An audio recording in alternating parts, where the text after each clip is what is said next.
अस्सलाम वालेकुम बच्चों, क्या हाल है। उम्मीद है कि आप सब लोग ठीक होंगे और अपना सबक याद कर रहे होंगे, उसको लिख रहे होंगे। तो स्टूडेंट्स, चलिए आज का लेसन शुरू करते हैं। और आज का लेसन शुरू करने से पहले हमने क्या पढ़ना है? हम अपने पिछले लेसन में सबसे पहले क्या पढ़ते थे?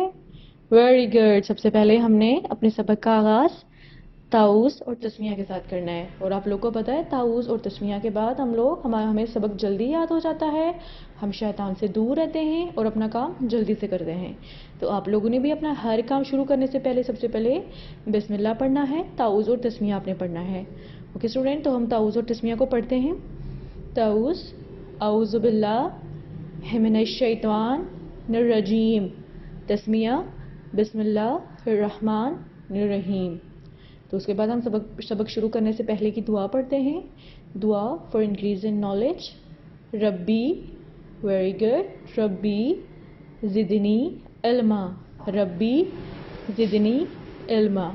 ऐ अल्लाह, हमारे इल्म में इजाफ़ा फरमा। तो ओके स्टूडेंट्स, तो अपना सबक शुरू करने से पहले इल्म में इजाफ़े की दुआ ज़रूर पढ़नी है। और उसके बाद आपके जितने भी जनरल नॉलेज के क्वेश्चंस हैं, माई सेल्फ, खाना खाने से पहले की दुआ, इल्म में इजाफे की दुआ, और जितनी भी दुआएं हम लोगों ने पढ़ी हुई है आपने उन सबको रिवाइज़ करना है और उनको अपने घर में बैठ के आपने उनको याद करना है। उसके बाद जितने भी हमने कलर्स नेम, फ्रूट्स नेम, जितनी बॉडी पार्ट्स, जो जो चीज़ें हमने पढ़ी हुई हैं पॉइंट्स, उन सबको आपने रिवाइज़ करना है। तो हम खाना खाने से पहले की दुआ को फिर से रिवाइज़ कर लेते हैं। तो आप मेरे साथ पढ़िए, बिस्मिल्लाही व अला बरकतिल्लाह। बिस्मिल्लाही व अला बरकतिल्लाह। ओके स्टूडेंट्स, तो आप लोग अपनी किताबें खोलें। आप लोग खोलें उर्दू की किताब, उर्दू की अमली किताब, उर्दू की अमली किताब। ओके स्टूडेंट्स, इससे पहले हमने दाल के ख़ानदान के बारे में पढ़ा था। हमने दाल डाल के बारे में पढ़ा था कि दाल और डाल को कैसे लिखा जाता है, कैसे पढ़ा जाता है, और दाल और डाल के साथ कौन कौन से अल्फाज शुरू होते हैं। तो आज के सबक में हम जाल के बारे में पढ़ेंगे। जाल भी दाल के ख़ानदान में ही आता है। दाल, डाल और जाल दाल के ख़ानदान में आता है। दाल और डाल के बारे में हम पढ़ चुके हैं। अब हमने किसके बारे में पढ़ना है? जाल के बारे में। और इससे पहले हम क्या पढ़ चुके हैं? इससे पहले जितने भी हुरूफ तहज्जी के अल्फाज थे हमने वो पढ़े हैं। और आज हम जाल के बारे में पढ़ेंगे। आज हम किसके बारे में पढ़ेंगे? जाल के बारे में। तो सबसे पहले हम लोग सीखेंगे कि जाल को कैसे लिखा जाता है। जाल को कैसे लिखा जाता है? डाल और जाल को एक ही तरह से लिखा जाता है, लेकिन डाल के ऊपर हम छोटी सी तोय बनाते हैं। डाल के ऊपर हम क्या बनाते हैं? तोय बनाते हैं। दाल के ऊपर कोई नुक्ता या तोय नहीं होती, डाल के ऊपर तोय डालते हैं। और देखें, जाल के ऊपर एक नुक्ता है। जाल के ऊपर एक नुक्ता है। क्या आप मुझे बता सकते हैं कि दाल के ऊपर क्या होता है?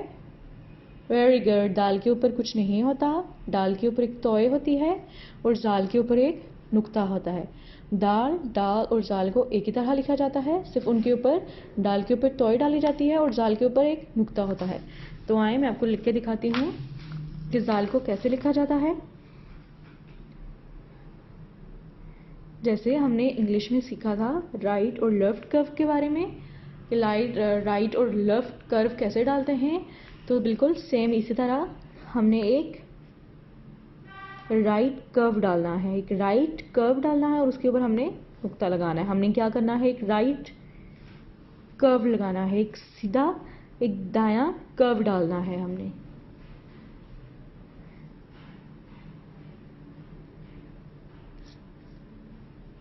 हमने एक दायां कर्व डालना है। हमने राइट कर्व डालना है।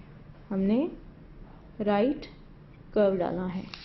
ओके स्टूडेंट्स, क्या आपको समझ आ गया कि जाल को कैसे लिखते हैं? डाल और जाल को सेम एक ही तरीके से लिखा जाता है, सिर्फ जाल के ऊपर एक नुक्ता होता है। इन तीनों को राइट कर्व, हम लोग राइट कर्व डालते हैं। ओके स्टूडेंट्स, तो इधर साथ ये क्या है? वेरी गुड, जाल। और आज हम जाल के साथ शुरू होने वाले अल्फाज को पढ़ते हैं कि उन अल्फाज को कैसे पढ़ा जाता है। तो आपने भी इन अल्फाज की प्रैक्टिस करनी है और घर में जाल को लिखना भी है और उनको पढ़ के भी देखना है।